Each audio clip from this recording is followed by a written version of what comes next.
It's early December at the start of the rainy season, and I've been exploring the far south of Kruger over the past 6 days. First around Skukuza and then around Malelane. And boy, have I had some incredible sightings.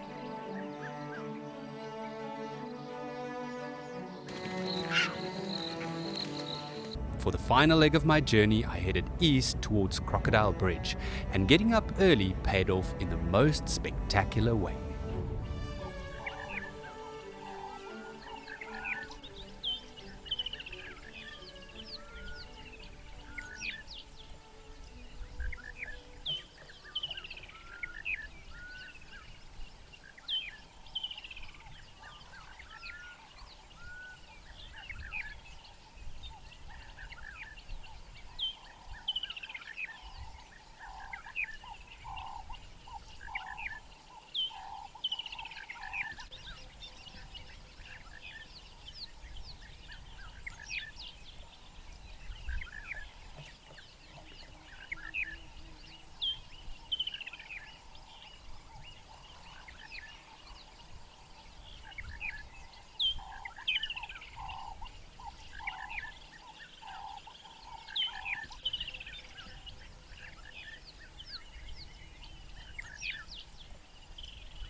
Wow, that is a dream sighting. 15 lions in the road, including 2 big males and some cubs. That was incredible. I'm very glad I left Malelane so early, because that meant that I had them to myself for a little while, and it was about half an hour after I got there that the Bergendal traffic caught up. I'm gonna go all the way up on the H3 towards Afsal and then turn off and cut through to Crocodile Bridge.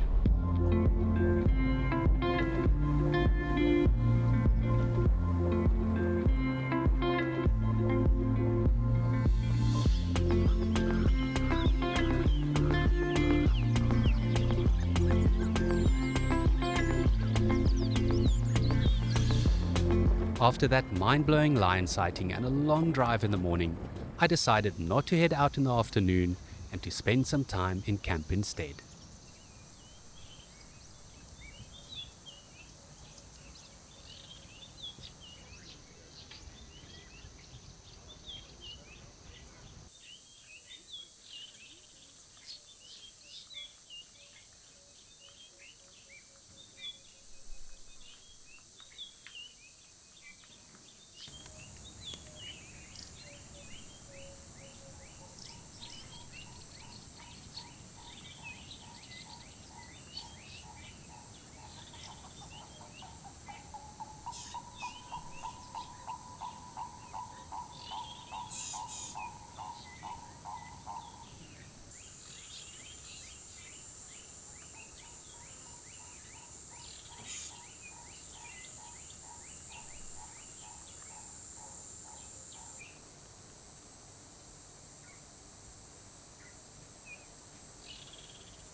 Sure, today can only be described as being stupid hot.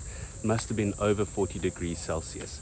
So I decided not to go out on an afternoon game drive. The animals would be so inactive. And I also wanted to film and photograph some of the life here in camp. Crocodile Bridge is an excellent place for bird watching, and there's lots of small mammals around as well, like vervet monkeys and bushbuck. But there's also one very specific spot in camp that I want to get to, and I'm on my way there right now. In the northeastern corner of camp, where a small bench overlooks the Crocodile River, a famous and extremely relaxed family of lesser bush babies stay in the corner fence post. Visitors gather here to watch them emerge and head out into the night to forage.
Wow, how incredible was that? That was definitely the highlight of the day. And I saw 15 lions in the road this morning. In fact, I'd go as far as to say that that's the highlight of the trip so far. Time to grab some grub now, download the footage, and then I'll see you tomorrow morning when we start exploring the roads north of Crocodile Bridge. Sure, it feels like I can finally breathe this morning after yesterday's terrible heat. It's about 10 to 5 and I decided not to try and be out at the gate first because there's a lot of people staying at Crocodile Bridge.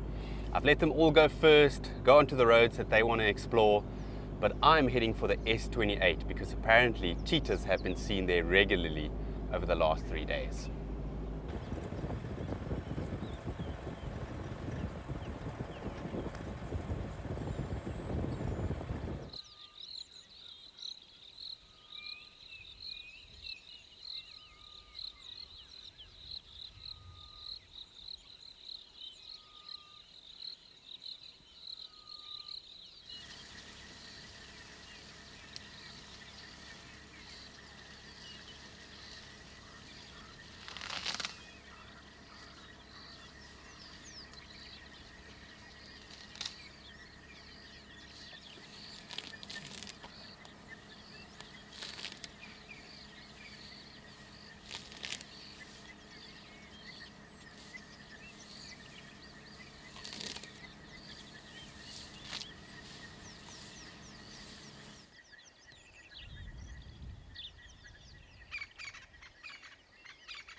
The cool weather made for a comfortable game drive, and the animals stayed more active than usual as well, so I decided not to head back to camp.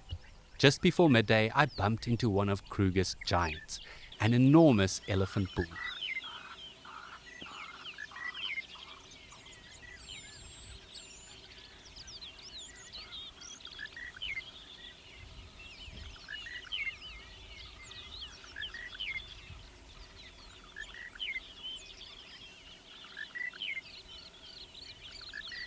Seeing an elephant bull with tusks this size is extremely rare, and to have him feeding alongside me for so long was a privilege. Just down the road, a whole group of bulls were foraging together in a grassy clearing.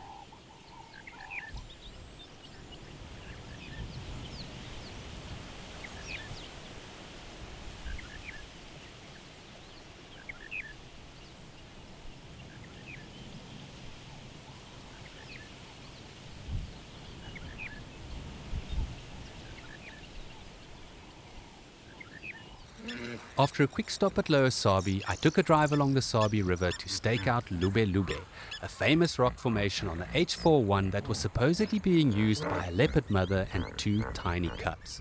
But they were nowhere to be seen. So I turned around and headed back south towards Crocodile Bridge.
Wow, that was unexpected. What an amazing elephant sighting. Oh, Kruger National Park in summer, I'm telling you, it's pure magic. If these incredible sightings are making you dream of your own self-drive trip to Kruger, look no further than Kitted Africa for your rental vehicle. Their fleet includes the legendary Suzuki Jimny, a small, compact off-roader that packs a huge amount of safari spirit, adding an unmistakable sense of fun and freedom to any self-drive adventure. The Jimny is perfect for travelers staying in Kruger's bungalows, safari tents, or basic huts that don't provide kitchen utensils. Each vehicle comes thoroughly equipped with everything you need for a comfortable, self-sufficient stay, including a fridge to keep drinks cold during those long game drives. And because Kitted Africa is more than just a car rental company, you'll also find all the small touches that help you experience Kruger like a local. Travel mugs, reusable water bottles, swimming towels, and even a gas stove and plunger for those perfect picnic spot coffees. A visit to Kruger is special. Your rental vehicle should be too. For more information about Kitted Africa, scan the QR code on the screen or click on the link in the video description. I've enjoyed this cool overcast weather so much. It even rained a little bit at some stage. And what it allowed me to do was to stay out literally the whole day. And what a wonderful day it was. I may not have found my cheetahs, but I did see a number of different lions, plenty of elephants, including that enormous bull with the beautiful tusks. And believe it or not, it took 8 days to see my first Cape buffalo. And as you would have seen, bird watching has been absolutely amazing as well. I do have a little bit of a drive left this afternoon. It's about 5 o'clock now, and I'm going to climb onto the S28 on the northern end and slowly drive back down to Crocodile Bridge. So who knows, maybe I find those cheetahs after all. Either way, I'm already looking forward to tomorrow morning's game drive.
This had been another unforgettable day in the Kruger National Park, and proof again that early summer can be excellent for game viewing.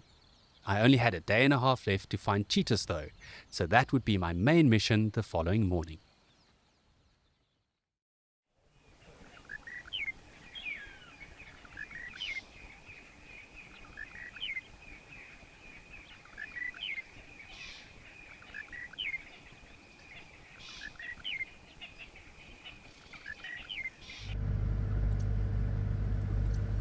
Even though they had eluded me there up to that point, I headed back to the S28, arguably the best road in the park for cheetahs.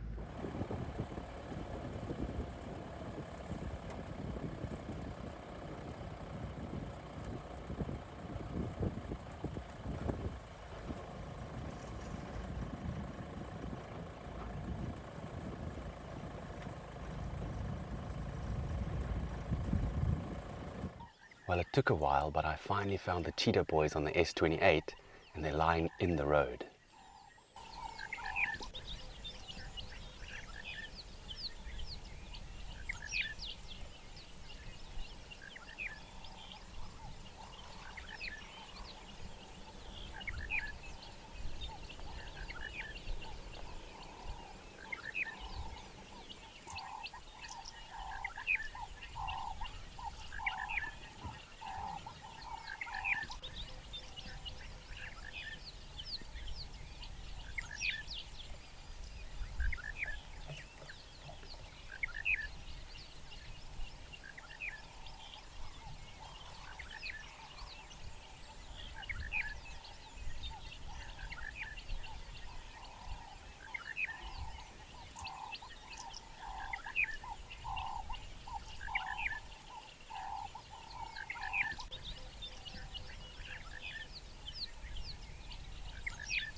Oh man, it was so nice to find those cheetah boys. People have been talking about them in camp for days now, so they've been seen on this road a lot. And that's not surprising at all because it's very open here, and in many ways that makes cheetahs easier to look for than something like leopards that occur right throughout the park. You know that you stand a good chance of finding them when you drive the right roads where it's very open. Now, a book that I use to help me make decisions on where to drive if I'm looking for specific species is called Kruger Self-Drive Routes, Roads and Ratings. And it basically has information about every single road in the park and what you can expect to see on it. And if it looks like something that you might enjoy having on your next trip to Kruger, simply scan the QR code on the screen right now or follow the link in the video description and you can order it online and you'll get a 10% discount when you check out.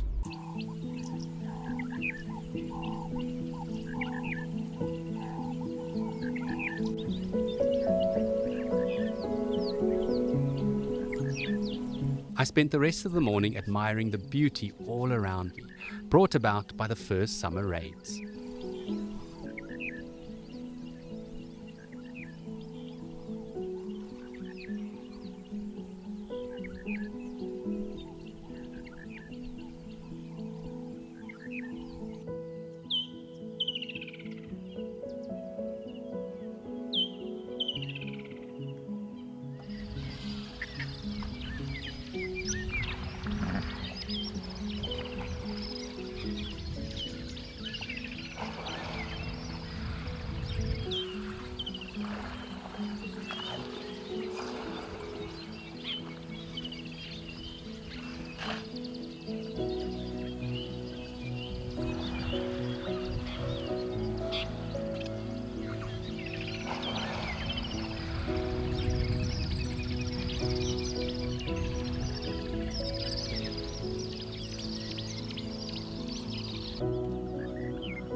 Just after 9 a.m., I found more lions.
The overcast weather was perfect for big cat activity, but hoping that it would last all day was wishful thinking. Sunshine for my final afternoon game drive. I'm heading north towards Lower Sabi on the tar road, but I'll be splitting off onto the S130 gravel road, and then I'll turn past Duke Waterhole, at least what used to be the old Duke Waterhole, and then make my way back to Crocodile Bridge along the S28 where I had those cheetah boys early this morning.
Wow, how amazing was that?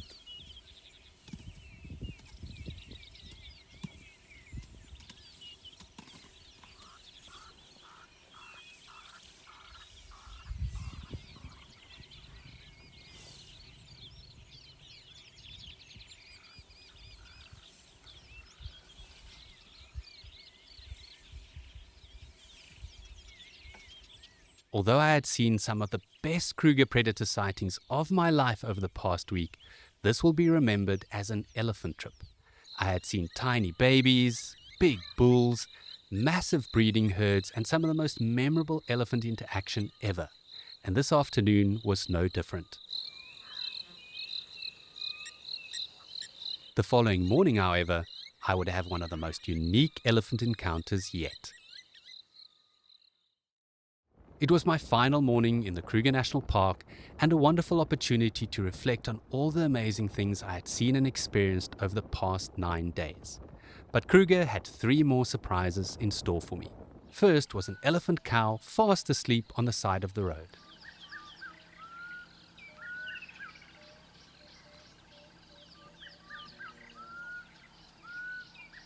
When she finally woke up, she used her feet to help her swing upright. But note how she also rested on a slope, making it easier to get that massive body off the ground.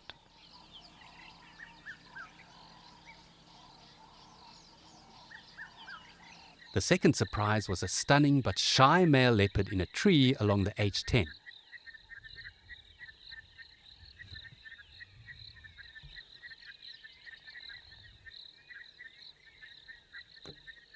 It was clear that he didn't want to be seen, so I carried on north. The final surprise waited for me on the S36 near Ligmach Dam, a pair of rare sable antelope, and the icing on the cake of what had already been my best visit ever to the Kruger National Park.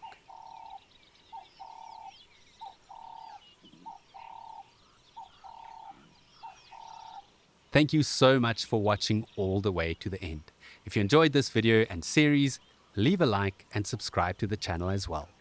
And if you'd like to help me make more videos like this, please consider becoming a supporter over on Patreon. My patrons are nature-loving people from all over the world that make small monthly donations in return for rewards like early access, behind-the-scenes footage and mentions in the video like Simon Wakenshaw and Geraint Izzet. To learn more, scan the QR code on the screen or click on the link in the video description. Until next time.